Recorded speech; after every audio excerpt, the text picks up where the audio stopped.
I just sat through China's biggest political meeting, and here's what you need to know.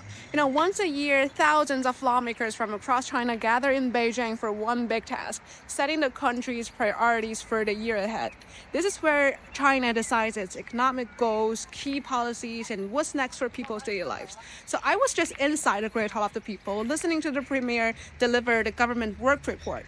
So, hot off the press, here's my takeaway. Now first, how did China do last year?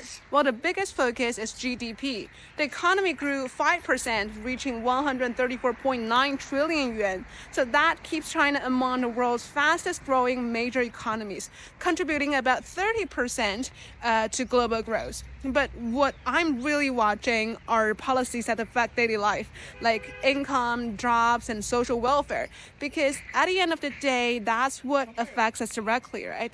So in 2024, over 12 million new urban jobs were created, and personal income grew 5.1% in real terms, keeping pace with GDP growth, meaning earnings didn't fall behind economic expansion. And on people's livelihoods, there were continued investments in education, healthcare, pensions, and social support, plus strengthened poverty alleviation efforts. Now, what's the plan for 2025? The target for economic growth is set at around 5%, just keeping things steady while pushing for high-quality development. And at least another 12 million more urban jobs will be created, so employment stays a top priority. And for unemployment, the goal is to keep the urban jobless rate at around 5.5%. And for prices, well, inflation or CPI is expected to rise about 2%, but that means consumer prices should stay stable without major spikes.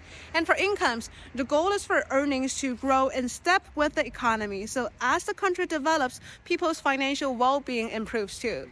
So, steady growth, stable employment, and a bigger focus on domestic demand. But beyond these big numbers, how will these policies play out in real life?